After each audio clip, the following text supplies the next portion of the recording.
Hoje vamos iniciar mais uma live conversando um pouco sobre as alterações da pele do idoso. Então, uma coisa extremamente comum que a gente vê em consultório são questionamentos sobre algumas alterações que eventualmente surgem na pele do idoso e ficam em dúvida se aquilo ali é algo fisiológico ou é algo patológico que pode decorrer de uma doença, né? Eu acho que faz parte do nosso reconhecimento, do nosso atendimento clínico, a gente identificar o que faz parte da senescência, né, evolução natural do tempo, cronológica, e o que pode refletir alguma doença propriamente dita, até pelo pleno reconhecimento e para orientação. Então, eu sou Cláudia Ferraz, editora do Dermato Papers, e hoje vamos conversar sobre essas alterações ou fenômenos fisiológicos da pele do idoso. E eu queria mais um bate-papo até aqui com vocês, para a gente conversar com algumas perguntas, para ver a opinião de vocês sobre alguns aspectos da pele do idoso, o que é que vocês acham. Então, na realidade, o processo de envelhecimento é denominado senescência, que decorre do próprio tempo, né, da própria cronologia, e que a gente sabe que as funções de diversos órgãos, não só da pele, vão modificando com o passar do tempo. E isso aí pode traduzir em algumas alterações que a gente visualiza no exame clínico ou traduzir como uma queixa do paciente, e nem sempre refletir algum estado patológico. Então, a gente sabe que existem alterações da pele do idoso que podem decorrer do próprio envelhecimento cutâneo, que é inerente pelo padrão genético do próprio paciente familiar, associado ao comportamento e exposição ambiental. Existem alterações de pele que podem decorrer de doenças cutâneas propriamente ditas, outras de doenças sistêmicas propriamente ditas, mas a gente quer falar da pele. Não vou falar hoje da repercussão de uma doença ou de um diabetes, de uma hipertensão na pele, não. Quero falar do fenômeno fisiológico que muita gente vem perguntando no dia a dia em nosso consultório. Doutor, isso é normal, isso é diferente? E aí já faz parte para a gente conversar sobre essas alterações da pele do idoso, a gente distinguir o que é a senescência verdadeira da senescência actínica. É o que a gente diz do envelhecimento cronológico, é diferente do fotoenvelhecimento. Né? Muita gente reclama, pacientes dizendo que a pele do braço, por exemplo, está muito manchada, muito enrugada, e diz, é da idade, né, doutora? Eu digo, não é da idade. Olha o seu abdômen, a pele do abdômen, às vezes está branquinha, não tem uma mancha, não tem uma ruga, eu digo, nasceram ao mesmo tempo, né? Vieram juntos, o braço tem a mesma idade da pele do abdômen. Então, na realidade, boa parte dos aspectos que alguns pacientes se queixam decorrem do fotoenvelhecimento. Elastose solar, presença de rugas, manchas, não é necessariamente do envelhecimento cronológico. Então, a senescência verdadeira é aquela senescência do envelhecimento pela perda da atividade ou função que ocorre ao longo do tempo. A senescência actínica é decorrente da radiação ultravioleta, a radiação solar, que a gente sabe que acaba gerando uma série de questões, né, alterações de epiderme, derme e eventualmente subcutâneo menos frequentemente. Tá? Então vamos já pensar na pele. Se a gente for perguntar aqui para vocês o que é que vocês acham no aspecto da pele do idoso quando a gente compara de pacientes mais jovens, ela seria mais espessa ou mais fina? Certamente mais fina. Eu acho que qualquer um de vocês que fazem pequenos procedimentos em pacientes idosos sabem que às vezes até a gente vai fazer uma sutura num paciente idoso, pode esgarçar a pele, o ponto passar direto, partir, e aí a gente já percebe a fragilidade da pele do idoso como um todo. Então existe uma atrofia bem variada, um adelgaçamento da pele, uma secura bem perceptível, uma percepção do pregamento local. Então é muito comum a gente perceber que existe uma atrofia da papila dérmica. Se a gente for ver histologicamente uma pele normal de um paciente jovem, a gente percebe que tem as cristas epidermas e as papilas dérmicas que estão embrincadas. E isso cria também uma resistência mecânica a pequenos traumas e torna a pele como um todo mais espessa. Imagina que essa papila dérmica, ela tende a ir atrofiando, então ela não tem mais essa junção bem estabelecida. Existe uma menor conectividade da epiderme com a derme ao longo do tempo, essa atrofia. Imagina que a força de cisalhamento acaba sendo muito mais fácil de gerar um dano no paciente idoso justamente por essa atrofia. Então, parte disso a gente justifica pela facilidade de pequenos traumas gerarem feridas num paciente idoso, a presença de púrpura senil, pequeno trauma, às vezes um abraço, um aperto de mão, um abraço apertado, ou ajudando o idoso a carregar, a caminhar, a gente muitas vezes percebe que ele ficou roxo, né? E doutora, às vezes vem paciente em consultório, apesar da gente ter atenção, questionando que existe a necessidade de cuidadores ou familiares participarem dessa assistência ao idoso, e tem gente que diz, doutor, isso aqui não é falta de cuidado não, viu? Isso aqui o senhor fulano não está sendo espancado, isso aqui é porque a pele é muito fina, diga, a gente sabe. E a gente consegue perceber muito bem aquele idoso que é muito bem cuidado, né? A pele hidratada, higiene em dia, o paciente muitas vezes não tem resistência no diálogo quando a gente pergunta sobre essa assistência. Então a gente fica muito mais tranquilo, mas às vezes para quem não entende fica aquela dúvida, ele está muito roxo, será que foi algum trauma? O que é que houve? Está havendo alguma falta de cuidado aí nessa condução de assistência ao idoso? E a gente sabe que não é isso. Então parte disso é justificado exatamente pela atrofia dessa pele, que acaba favorecendo qualquer trauma e surgimento de cisalhamento e acaba facilitando essa púrpura. Se vocês prestarem atenção, muitos pacientes idosos também têm um tom de pele um pouquinho mais amarelada, tem um aspecto mais sério, lembra uma cera, né? Existem várias alterações que acabam gerando esse aspecto que lembra cera, alteração de fibra elástica, colágeno, que a gente vai falar um pouquinho mais na frente, além daquelas resultantes da elastose solar, que é decorrente da radiação ultravioleta. Com relação aos cabelos, né, que muita gente questiona, chegam muitos idosos com rarefação de cabelos e nem sempre essa rarefação de cabelos vai refletir uma alopécia, algo de diagnóstico que a gente precisa intervir. Claro, a gente sabe que a alopecia androgenética é extremamente comum e tende a evoluir com a idade, né? A gente percebe principalmente em homens aquela presença da rarefação frontal, bitemporal, muitas vezes em vértice do couro cabeludo, que isso é geneticamente determinado, alguns começam até bem jovens e outros ao avançar da idade. Mas o que se sabe é que existe sim uma redução do volume de cabelos ao longo do tempo, e isso não é restrito ao sexo masculino, isso vai acontecer. Naturalmente, o volume dos cabelos dos idosos tende a ser mais ralinho, independente de qualquer condição patológica de base. Então, isso é importante, que às vezes chega aquela senhora de 90 anos, um pouquinho mais carequinha, não quer dizer que ela tem uma alopecia androgenética, não quer dizer que ela tem um eflúvio telógeno, é simplesmente a menor atividade do bulbo capilar que ocorre ao longo do tempo. E isso faz parte. Eu digo que a ruga do cabelo, como a gente brinca que tem a ruga da unha, vai diminuir pela questão funcional do bulbo capilar. Assim como o branqueamento do cabelo, que é chamada de canície, né? Com C, canície. Então, o branqueamento do cabelo também é geneticamente determinado, mas muito raramente os idosos não acabam flagrando ou evoluindo com algum grau de branqueamento do cabelo. Tem gente que aos 20, 30 já começa com a canície mais precoce e outros só a partir dos 50, 60, em graus de evolução bastante distintos. Mas isso faz parte do envelhecimento fisiológico. Está todo mundo autorizado a pintar, quem se incomodar, ou assumir os cabelos brancos, mas a gente não pode adotar isso como um problema. Isso é uma condição individual que o paciente vai optar ou não, se quer pintar, se quer mantê-los, sem problema nenhum. Em geral, os cabelos brancos a gente já percebe na área temporal e pode progredir para outras áreas de forma geral. Aí eu pergunto para vocês, é só o cabelo, os fios do cabelo, na realidade, que ficam brancos? E as outras áreas pilosas, o que é que vocês acham? Ficam brancos? Pelos da face. O homem fica branco, né? Com a barba, é mais fácil da gente identificar. Pelos pubianos ficam brancos? O que é que vocês acham? Ficam, né? Mas não é na mesma velocidade dos cabelos. Então, em geral, a ordem de branqueamento dos cabelos dos fios, né? Dos pelos de forma geral, corrigindo aqui. Cabelos, face, pelos pubianos e o último é a axila. Não é raro a gente pegar idosos, bem velhinhos já, que ainda persistem com as axilas com pelos escuros, tá? Então é o último, né? Podem permanecer até com a mesma cor, mesmo pacientes idosos de longa data. Isso aí é fisiológico, não necessariamente a pessoa está pintando. Eu brinco logo a axila, que podia ficar mais branquinho para ninguém ver algum pelo residual, ainda fica escuro esse danado.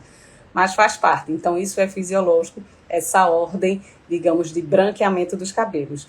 Com relação à redução do número, do volume, a gente já falou que isso é fisiológico, existe redução do número de fios, propriamente ditos, no cabelo e da própria espessura da haste. Isso é normal. Então, não vamos pensar em intervir qualquer redução do volume capilar de um idoso. Às vezes é o processo natural do envelhecimento. Não precisa entrar com minoxidil para todo mundo, ou um antiandrogênico para um paciente idoso. Vamos direcionar a queixa e identificar o que é fisiológico, utilizar outras estratégias para a gente também não entrar, não medicalizar demais um paciente idoso que tende a já ter uma necessidade de apoio medicamentoso de forma geral por outros sistemas, né, por outras especialidades. Então é importante a gente perceber isso. Com relação ao volume de pelos corporais, o que é que vocês acham? Aumentam ou diminuem, gente? De cabelo a gente já viu que diminui. E o resto? A gente tende a estar, digamos, num ponto máximo de fios de cabelo de volume em torno dos 40 anos, exceto os cabelos do couro cabeludo em quem tem predisposição à calvície, à alopecia androgenética. Então a gente está naquele máximo de pico de pelos, não estou contando aqui quem faz depilação a laser, etc, tá? Mas assim, o pool máximo de fios de cabelo e de pelos corporais é em torno dos 40 anos de idade. E a partir daí tende a ir diminuindo no cabelo e no corpo. Então, a gente tende a diminuir primeiro na área corporal, depois nos pelos pubianos e, por último, pelos axilares, tá? Então, é bem mais comum nas mulheres começarem pelos do tronco, já reduzirem pelo das axilas. Então, a partir dos 60 anos, cerca de 1/3 das mulheres já não tem pelos axilares, tá? Em homem é menos comum isso, é em torno de 7%. Boa noite, Zé Cruz. Tudo bem?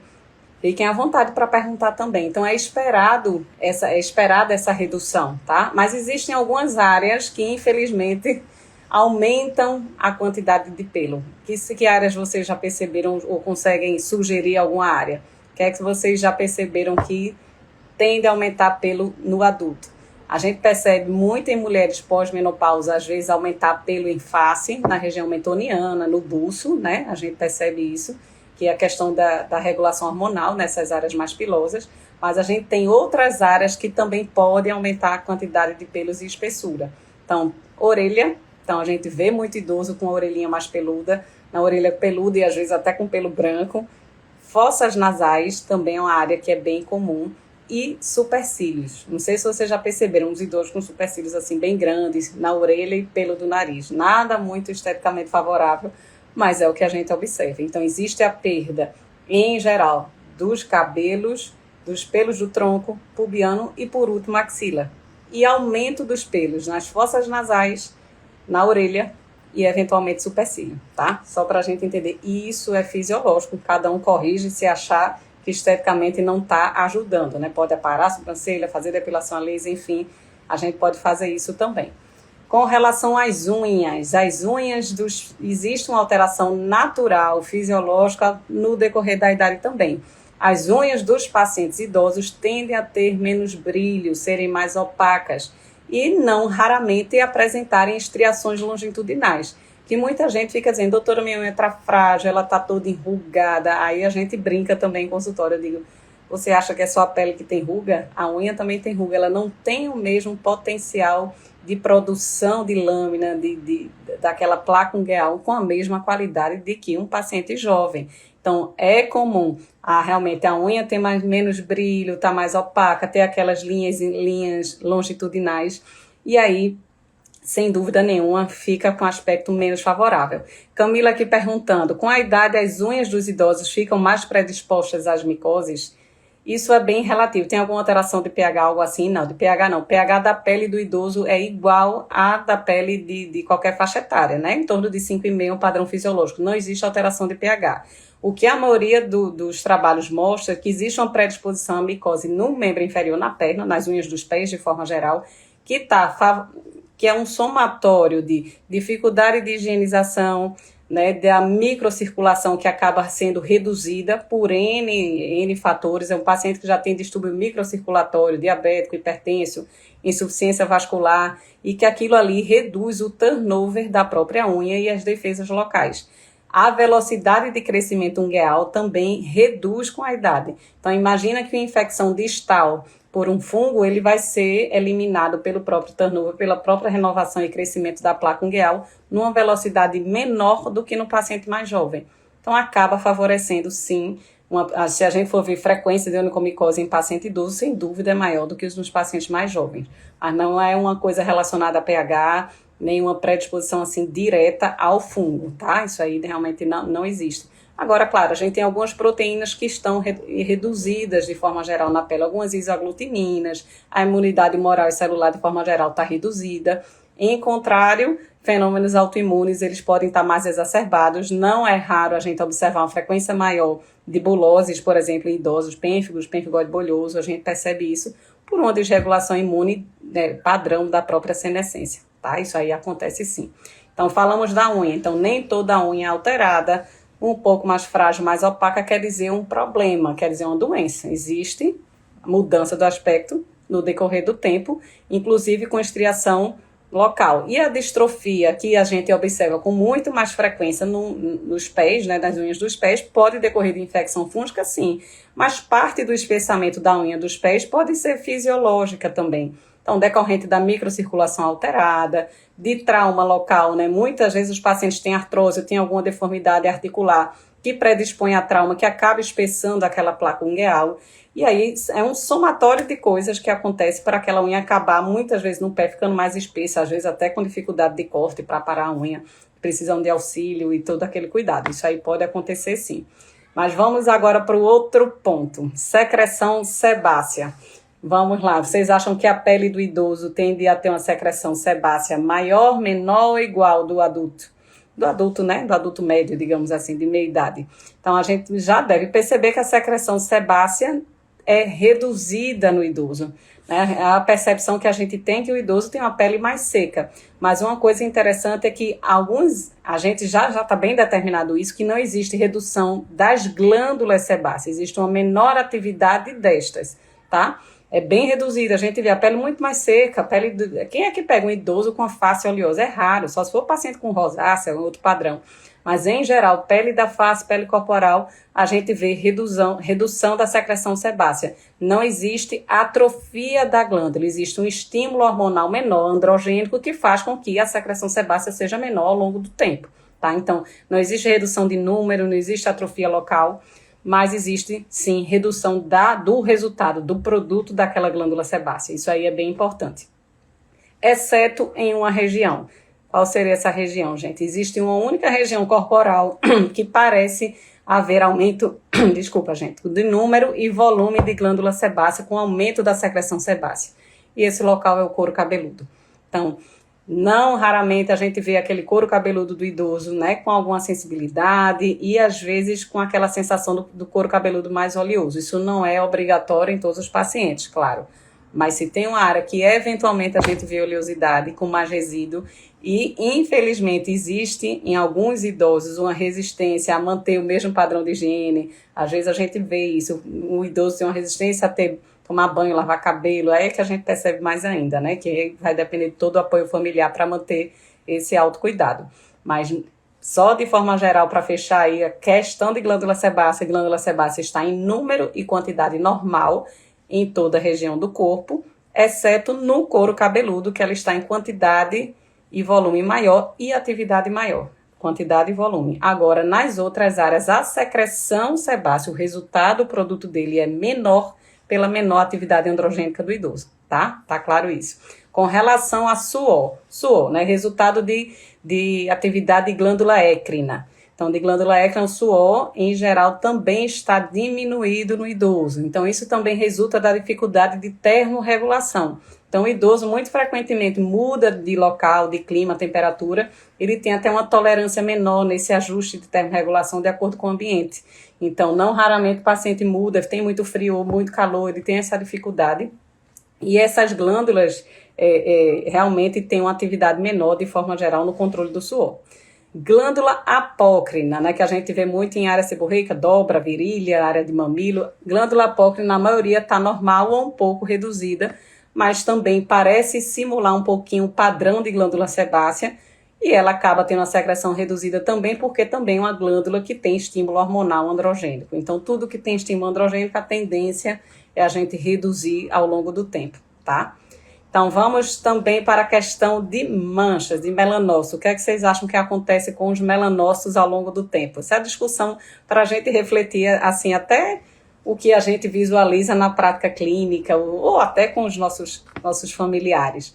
A gente vê muita alteração de pigmentação em pacientes idosos, mancha melânica, lentigo solar, melasma, mas isso aí é muito mais decorrente do fotoenvelhecimento, é muito mais comum em áreas expostas ao sol.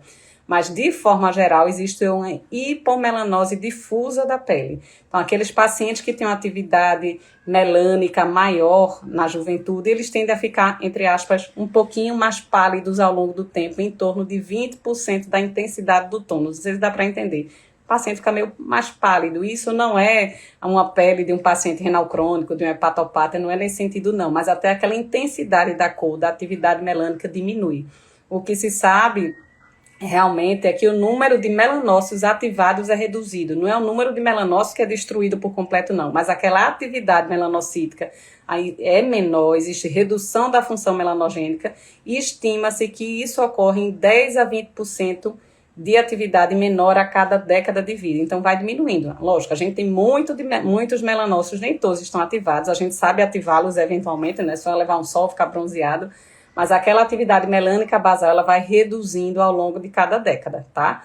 Exceto nas áreas expostas ao sol, obviamente, em área de melanose solar, em área de alguma pigmentação decorrente de fotoenvelhecimento. Mas a tendência é que, entre aspas, a gente vai ficando um pouquinho mais pálido, menos corado, digamos assim, ao longo do tempo, tá? Outra função importante que a gente vê de alteração celular é a redução das células de Langerhans na pele. Aí, pessoal, para que eu preciso saber disso? Lógico, ninguém vai quantificar, nem a gente vai refletir isso do ponto de vista clínico, mas é interessante a gente observar que os pacientes mais idosos têm uma frequência menor de dermatite de contato, por exemplo, porque tem uma atividade menor de células de Langerhans. Então, a gente tem menos células apresentadoras de antígeno. A probabilidade de idoso desenvolver dermatite de contato é muito menor do que nos pacientes mais jovens. Também, a produção de vitamina D por outra via também é menor pela própria atividade hormonal da pele. E de coisas ainda benignas que a gente visualiza no idoso, é a presença de proliferações benignas, tumores cutâneos benignos. Então, a gente vê muito comumente queratose seborrheica, acrocórdons, fibromas moles, angiomas rubis, isso tudo é considerado benigno. Não é considerado completamente fisiológico, mas a gente não precisa intervir se o paciente não se incomoda, não precisa remover. Eu brinco que é a critério do cliente. Está incomodado com a bolinha, se quiser tira, mas se não vai viver 200 anos com ele aí sem ele incomodar. Né? Não tem problema. Então, é deixar muito a cargo do paciente, porque a gente, às vezes, em idoso, a gente tem que ser um pouco mais cauteloso, não precisa mexer em tudo, não precisa tirar todas as lesões, e isso a gente tem que passar essa orientação com a segurança para que ele não venha sempre com receio de ser um câncer de pele, de ser algo maligno, e ensiná-los a reconhecer a eles, a família e os cuidadores também. A gente fala um pouquinho da epiderme, desses anexos, algumas células, mas vamos falar da derme, vamos aprofundar um pouquinho. É óbvio que hoje em dia todo mundo fala com relação à fibra elástica, à fibra colágena, todo mundo agora quer fazer intervenção para ficar jovem, no sentido de fazer poupança de colágeno. Vai ficar gravada, Nath, a gente vai liberar aí no feed, tá? Para quem quiser assistir depois, sem problema. Então, com relação ao colágeno e à fibra elástica, pensando logo na fibra elástica aqui, a gente sabe que existe sim uma degradação maior de fibra elástica. Essas fibras elásticas, elas ficam em quantidade menor, mas as que ficam parecem estarem mais espessadas, com função um pouquinho alteradas, principalmente na profundidade da derme. E, eventualmente, se a gente for fazer uma biópsia com coloração especial para flagrar as fibras elásticas, elas tendem a ficar mais degeneradas e fragmentadas. Assim, também a gente observa no colágeno, existe redução significativa do colágeno. O colágeno não é fabricado com a mesma qualidade, existe uma diminuição da espessura, a atividade do fibroblasto é menor, tanto no sentido de reparação. Então, imagina um paciente que faz uma cirurgia, ele pode ter uma dificuldade de cicatrização, porque esse fibroblasto não tem a mesma atividade, e eu brinco até na correlação, se a gente for pensar aí na estética, de resultado esperado se a gente faz um bioestimulador de colágeno, num paciente jovem, é muito mais fácil, né, ativar esse fibroblasto para produzir um colágeno de qualidade do que num paciente de 70 anos. É fato, por isso que a gente muitas vezes faz numa frequência, num intervalo menor, e a gente não pode prometer um resultado específico, porque eu digo que é fibroblasto dependente. Então, um paciente mais jovem tende a responder, seja hidroxiapatita, ácido polilático, ou paciente mais idoso, a gente vai ter uma resposta reduzida, e isso independe do aplicador, isso não depende, isso é do paciente e, teoricamente, de acordo com a idade, tá? Então, a gente pensa bem nessa linha. Então, a gente já pensou aí, então, fibra elástica reduzida, degenerada, fibra colágena também, ambos podem estar mais espessados, mas na profundidade, mas com função alterada. E, naturalmente, isso a gente percebe que quanto menos colágeno, quanto menos fibra elástica, menor turgor, menor elasticidade da pele. Então, se a gente pinça a pele de um idoso, você vai ver aquela demora na acomodação, de volta, né, para a forma normal. Então, a gente percebe isso naturalmente no exame clínico, ou por um pequeno trauma, dificuldade de cicatrizar. Isso tudo é fisiológico, tá? Isso faz parte. A gente, às vezes, precisa ter um cuidado a mais, né, nesse contexto de paciente, quando a gente precisa de intervenção, quando o paciente sofre um pequeno trauma, uma escoriação, para a gente perceber isso aí também. A mesma lógica com relação a vasos. A gente está na derme, né? Então, vamos lá trabalhar nos vasos. Existe, de fato, uma redução dos vasos, um padrão de espessamento de parede vascular, que isso a gente vê não só na pele, o espessamento, a aterosclerose, que eu digo que não é só relacionada à artéria, né? Microvasculatura, ele tende a ficar com a parede mais espessada, e a parede de dentro do endotélio mesmo, o perfil celular, acaba ficando muito mais fino, mais sujeito a trauma. Então, lembra que eu falei lá no início que a pele, em geral, perde essa capilaridade entre derme e epiderme, né? Você não tem mais as papilas dérmicas entrando na crista epidérmica. Além disso, os vasinhos vão ficando mais finos que estariam nessa derme. Então, imagina um pequeno trauma que não tem força mais mecânica para segurar aquele trauma, e ainda os vasinhos fininhos que são fáceis de romper, resultado, púrpura senil adoidado aí que a gente vê, aquela púrpura de Bateman, púrpura senil, que é considerada fisiológica, mas que requer um cuidado a mais, porque aquela pele fina traumatiza, dificulta, às vezes qualquer coisa que o idoso bate, machuca, e a gente tem que já orientar como ele pode proteger, como ele pode melhorar essa qualidade de pele, para a gente seguir dentro do possível, sem muitas intercorrências de trauma e sujeitas à infecção de forma geral, tá? Então, do mesmo jeito que existe uma menor, digamos, uma redução da microcirculação da pele, existe também uma menor circulação também entre os anexos. Então, redução da rede vascular em torno do bulbo capilar, que isso, lógico, vai reduzir o aporte nutricional e energético para a atividade do crescimento do cabelo, e a gente resulta em redução da espessura da haste, velocidade de crescimento do cabelo, tudo isso reduz, assim como na unha, assim como nas glândulas sudoríparas e sebáceas. Então, a microvasculatura toda vai ficando, né, menorzinha, menos ativa, que naturalmente vai impactar nos tecidos que eles estão irrigando, tá? Forma geral, relação à sensibilidade. Então, existe de fato uma redução da sensibilidade cutânea geral. Estou dizendo com nenhum paciente com neuropatia, com hanseníase, nada disso não. Mas a sensibilidade geral do paciente é menor na pele do idoso. Ele tende a sentir menos dor, menos alguns detalhes. As terminações nervosas não estão alteradas. O que está alterado muito mais é aqueles corpúsculos de sensibilidade de superfície. Corpúsculos de Marshall, Vater-Pacini, de Merkel. Então, esses corpúsculos terminais, eles tendem a ficar menores, menos volumosos e menos numerosos. Então, isso impacta na percepção do ambiente do paciente idoso. Não é alteração neuropática do caminho, digamos assim, do nervo até chegar na percepção cerebral, não. Mas é de receptor mesmo de ambiente, tá? Isso aí a gente acontece. Com relação à hipoderme, vamos descendo para o subcutâneo, existe diminuição. Tem gente que diz, não é possível que é diminuição. Todo mundo vê gente gordinha acumulando gordura abdominal de forma geral, mas a gente está na camada de superfície da pele, tá? Eu digo que estou no envoltório. Existe sim diminuição do tecido celular subcutâneo. Então, as células adiposas estão, em geral, menor volume e menor número também. Infelizmente, a gente acaba acumulando onde não quer. Ninguém quer estar com aquela pelezinha geralmente gordinha, ela está toda atrofiada, e o subcutâneo em geral diminui também, né?